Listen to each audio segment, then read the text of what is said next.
Bueno, lo tenemos en línea a un viejo amigo de la infancia, militante de los derechos humanos, y esa militancia también lo llevó a poner en palabras algunas cosas que por medio de la editorial de Sudestada se pudieron empezar a publicar. Uno de sus libros tiene como título Son 30.000 y el último, que es un poco el que vamos a charlar, es El Nietos. ¿Cómo estás, Jorge? ¿Cómo andás, Pablo?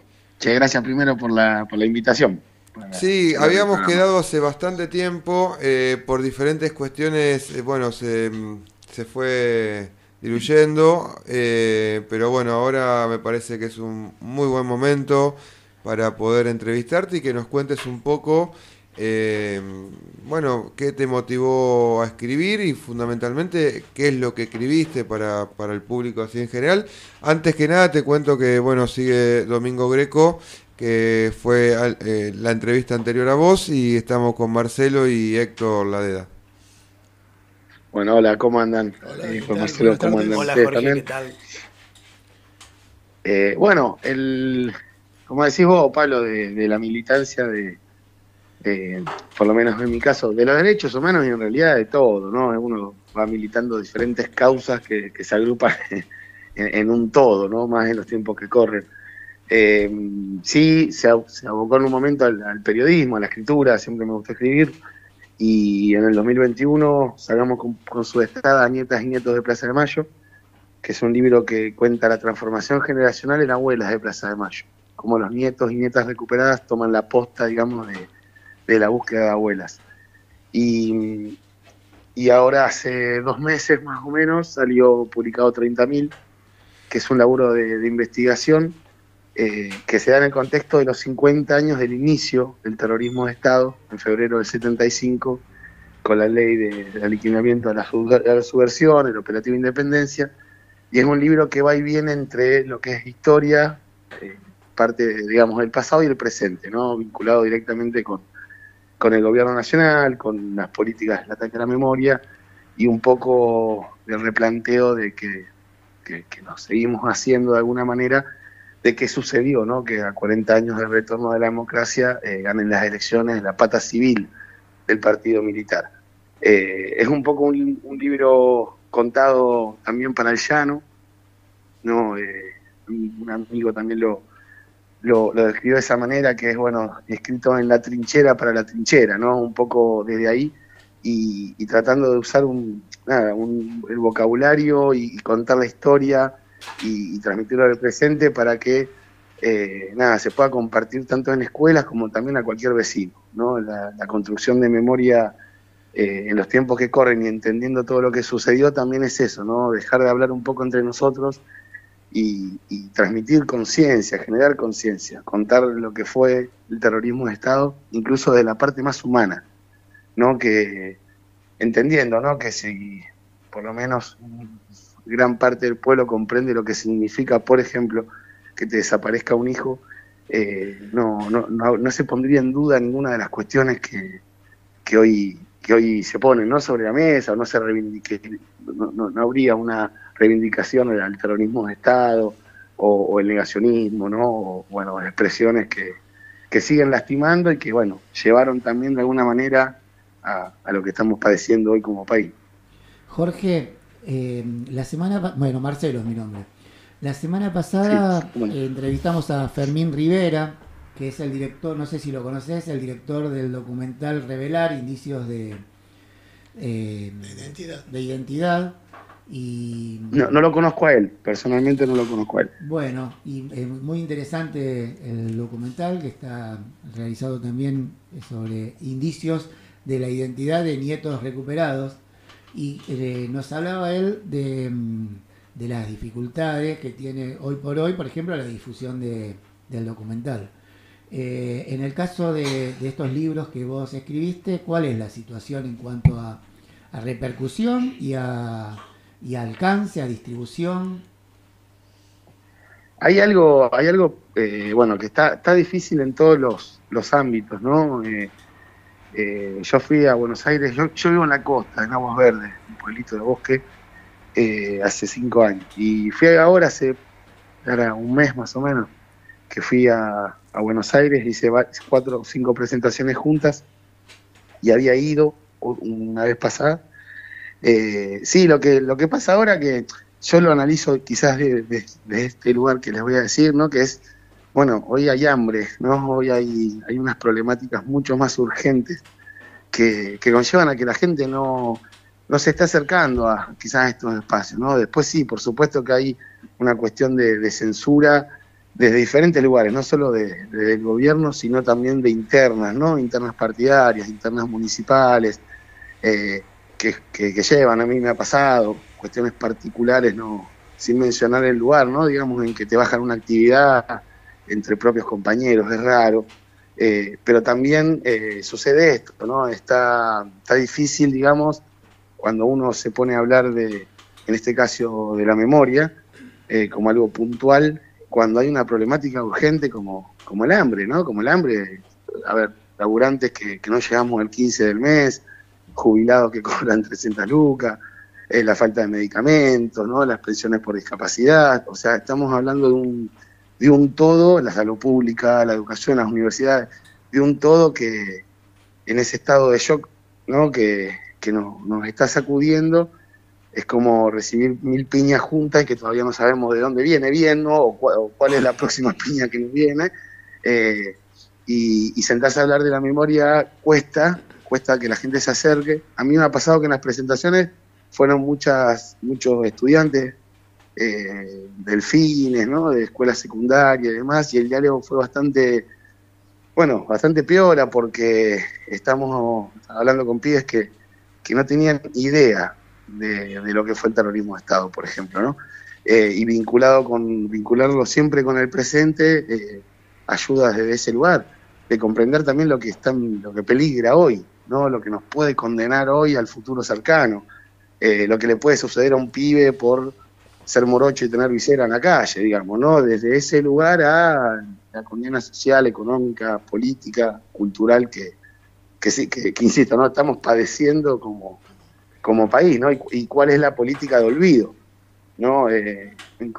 Nosotros estamos luchando siempre por la memoria y ellos por el olvido, y eso tiene un sentido muy claro, que repetir la historia, no solo ligada al terrorismo de Estado y a la parte económica también, que es muy similar a lo que estamos viviendo hoy, sino también a que estén los mismos funcionarios, ¿no? Del 2001, que siga Burrich, que siga Franco, Sturzenegger, que Caputo vuelva a estafar el país 2 veces en 8 años, ¿no? Y por una impunidad total. Pareciera... entonces...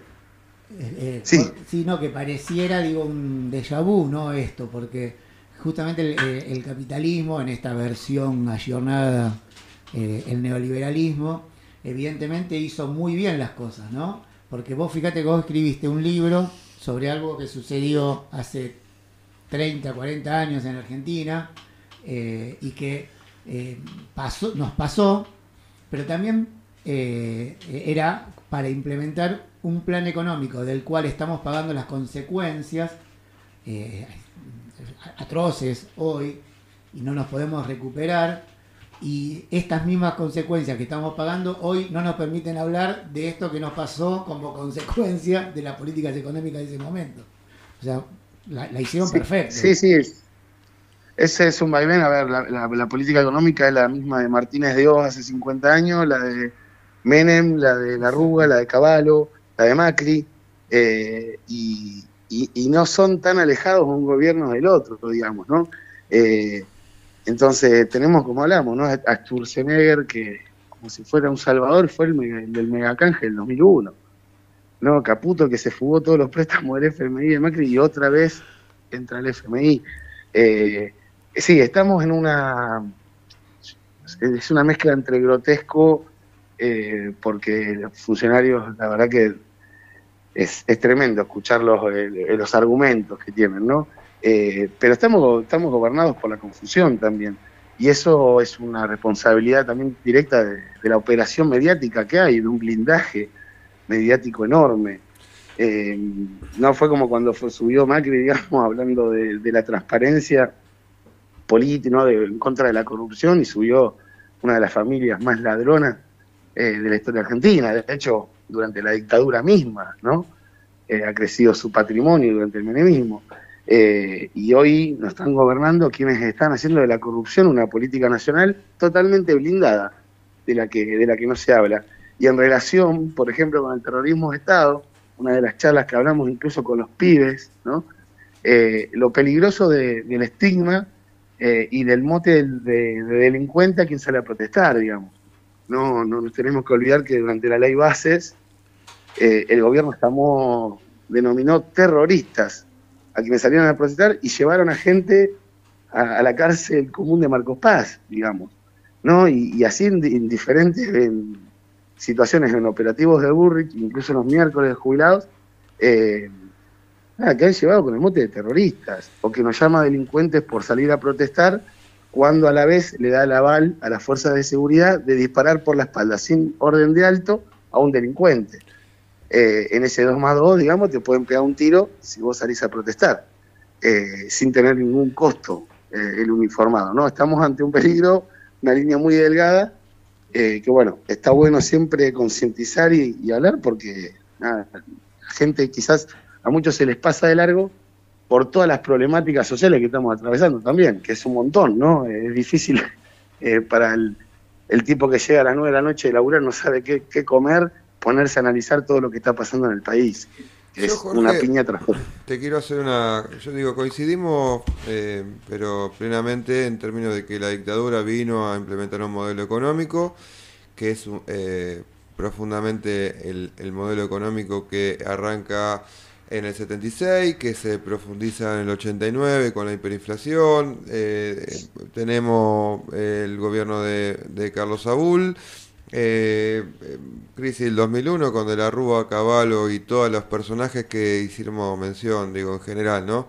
Pero Sí. me pasa lo siguiente a mí, digo, en términos de comunicación en general, hay una ruptura a diferencia de otros tiempos. Eh, y hago otra pequeña salvedad también, desde el punto de vista económico, digo, todos esos modelos que nosotros decimos, de esa línea histórica del neoliberalismo que arranca en el 76, continúa en los 90 y termina por ahí en el 2001, vuelve en el 2015, etcétera, había un sector todavía de la sociedad que estaba incluido, digo, desde el punto de vista económico, ¿no? Un sector medio, Sí. algunos trabajadores formales, etcétera. Hoy pareciera que desde el punto de vista económico el 90% de la población argentina está excluida. Creo que vamos un Sí. camino, una factoría, no sé, para hacer mención un poco a esa cuestión, pero más allá de eso, hay una democratización que la tecnología de alguna manera eh, ha permitido en términos comunicacionales. Y por qué pensás vos? Porque en esto yo sé que en algún punto podemos coincidir, que es, digo, más allá de que hay un blindaje, por lo menos en la televisión abierta en general, sobre el gobierno actual, pero por otro lado, las capacidades de información que tienen, que consciente o inconscientemente las personas pueden tener, ¿cómo se llama? Puede generarse como distintas vertientes, ¿no? No sé, pienso en un pibe adolescente que está con internet, más allá de que el internet o Instagram o cualquier otra red social, hay como un algoritmo que te lleva constantemente a mostrarte cierta información. ¿Por qué los sectores populares, el campo nacional y popular, o como quieras llamarlo, no puede romper esa estructura que se nos presenta, ¿no? Porque, perdón, no quiero extenderme mucho más.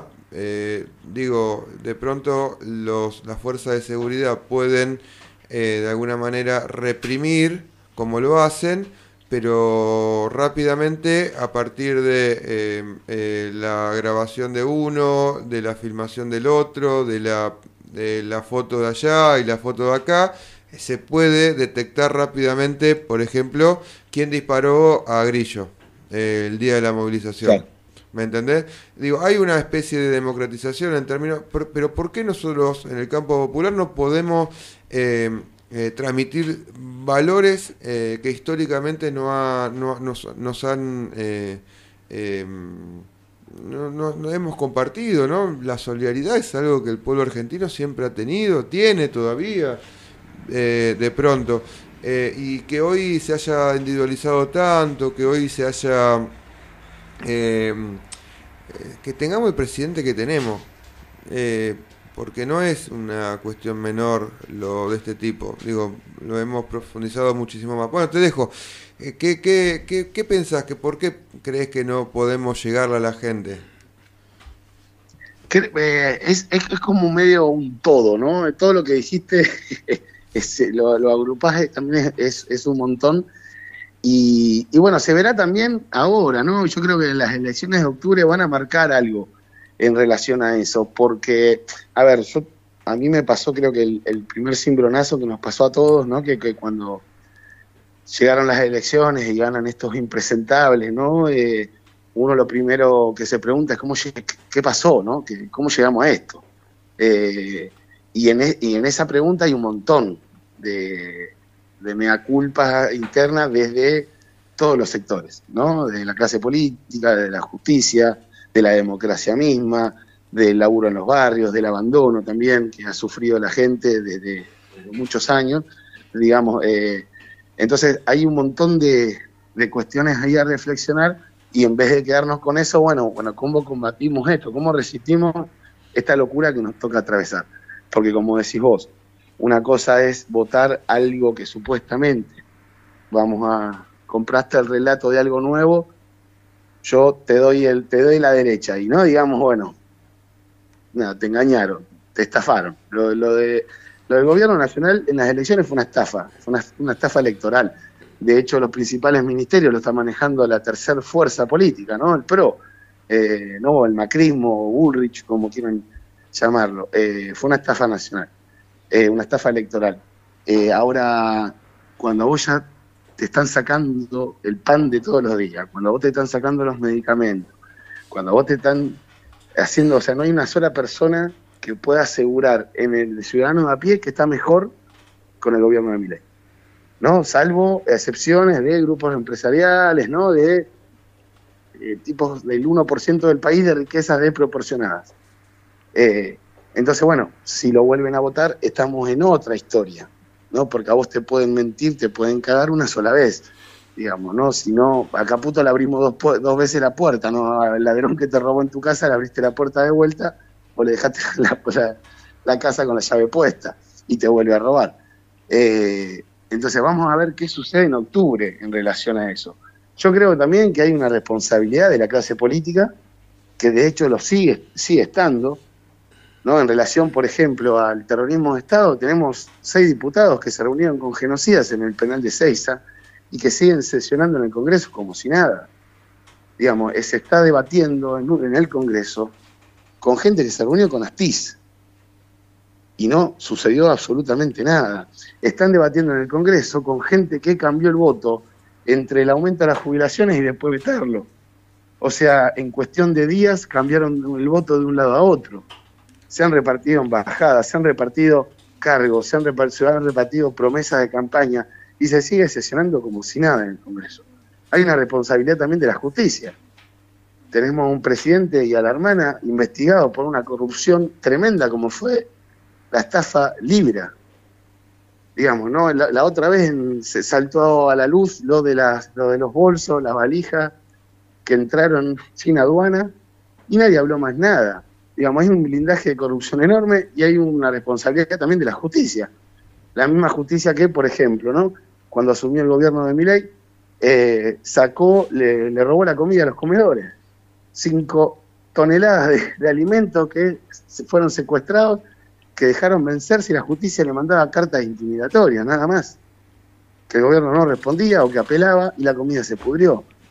Yo no sé qué está pensando, digamos, la gente directamente hoy. Yo sé que hay un agotamiento a un montón de cuestiones que llevó también entre la confusión y una tibieza política, una tibieza judicial, una tibieza de la propia democracia que llevó a que estos tipos, o este rejunte, haya llegado al poder, ¿no?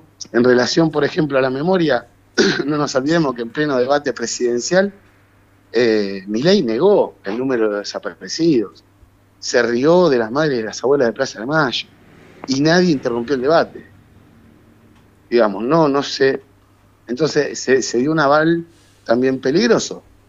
El diario La Nación, cuando asumió Milei, mandó una carta de electores firmada, por ejemplo, por la mujer de Astiz, por Cecilia Pando, por un grupo de negacionistas y familiares de genocidas, que exigían la liberación de los héroes de la patria, digamos. Eso lo publicó el diario La Nación, a los días de asumir el gobierno de Milei. Y hay me parece que hemos pifiado en un montón de cuestiones, y hoy llegarle a la gente está difícil cuando de repente la confusión lleva a que la gente te diga que el Estado no tiene que existir, ¿no? Sin saber lo que significa que vayas a un hospital y no te atiendan, por ejemplo. Yo ¿No? Tengas lo que me da la impresión, Jorge, es que, había una línea, ¿no? En política, medianamente, en general, la superestructura tenía como una línea donde, bueno, podía estar más a la izquierda, más a la derecha, pero más o menos había ciertos parámetros morales, éticos, etcétera, ¿no? Yo, más allá derechos que eran intocables, digamos, ¿no? Bueno, También. sí, yo siempre fui un convencido de que todo tiene que ver con la correlación de fuerza de cada momento. Puede existir una ley sumamente hermosa, pero la construcción de esos derechos tienen que ser permanentes, ¿no? Vos hacías Claro. mención de, en definitiva, la gente qué se va a preocupar, qué pasa en el país o qué situaciones puede ponerse a reflexionar cuando no tienen para darle de comer a los pibes y las pibas. En general coincido con esa línea, y que más allá de toda esta cuestión hay que, en algún punto, los derechos tienen que materializarse en general, pero me parece que este tipo lo que vino a hacer, más allá de implementar un modelo económico, es a correr la vara, ¿no? Qué es lo que está Claro. éticamente bien y qué es lo que está mal. Generalmente creo que esa vara la destruyó. Después de esto, porque aparte, pensando un poco también en tu libro, ¿no? El terrorismo de Estado no sale de un repollo. Hubo una construcción de represión fuerte previo al 24 de marzo del 76, que dio la posibilidad de que también haya un sector de la sociedad que creyera que se iba a estar mejor, ¿no? Y particularmente creo que hay un punto de esto, ¿no? Yo creo que hoy los parámetros de lo que era el partido militar, hoy hablamos de un partido judicial que también es un poco consecuente con el poder económico, y por sobre todas las cosas se ve reflejado en lo que pasó con Lula en Brasil, por ejemplo, o lo que pasó con Cristina acá. Pero bueno, Claro. no sé. De hecho, perdón que falo, Sí. ¿no? Con lo de Cristina, por ejemplo, en esta, porque hay una confusión permanente, ¿no? El gobierno confunde, ¿no? Está bien marcado lo que es el relato y la realidad, digamos, ¿no? El gobierno, antes de la proscripción a Cristina, llevó adelante lo de ficha limpia, ¿no? Y los propios senadores votaron en contra, digamos, ¿no? El gobierno dio el guiño para votar en contra. Claro, porque están investigados todos. O sea, del PRO no zafa uno, y de hecho Milei y su hermana no podrían presentarse porque están investigados por casos de estafa directamente. La confusión, ¿cuál fue?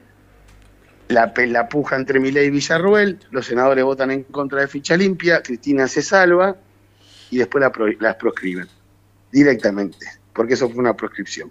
Digamos, esa es la confusión que hoy el gobierno te habla del superávit fiscal, que es como su caballito de batalla, junto a un dólar falso, un dólar pisado, un dólar que con los préstamos lo están atajando, y le baja las retenciones al campo.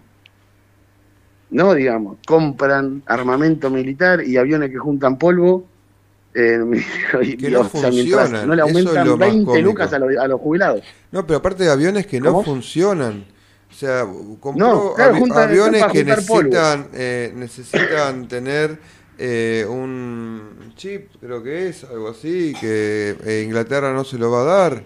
a la Argentina. Claro. Bueno, una locura. Jorge, perdón, te tengo que cortar porque se nos fue el programa la miércoles. Sí. Escuchame, Sí, te hago sí. una última pregunta, si puede ser breve. ¿Dónde se puede conseguir tus libros y cómo los compran, etcétera? Decime, así pasamos la info por acá. Dale, mira, los libros de Sudestada, en las librerías Sudestada, que una está en Lomas y la otra en Capital, y los libros míos, o sea, más allá de los de Sudestada, yo también tengo otros que hago artesanalmente.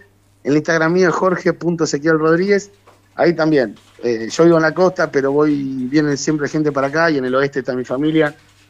Cuando me piden, mis viejos se llevan para allá y reparten ahí sin costo, para que lo tengan ahí también en cuenta, del oeste. Bueno, entonces repetí de vuelta el Instagram, Jorge. Jorge.ezequielrodríguez. Perfecto, Jorge. Bueno, millón de gracias por parte de la mesa, te transmito el saludo y bueno, nos estamos viendo pronto. Gracias, y bueno, cuando ande por allá no vamos a ver seguramente. Gracias por el llamado, che. No, gracias a vos por estar. Gracias, Jorge. Gracias. Gracias.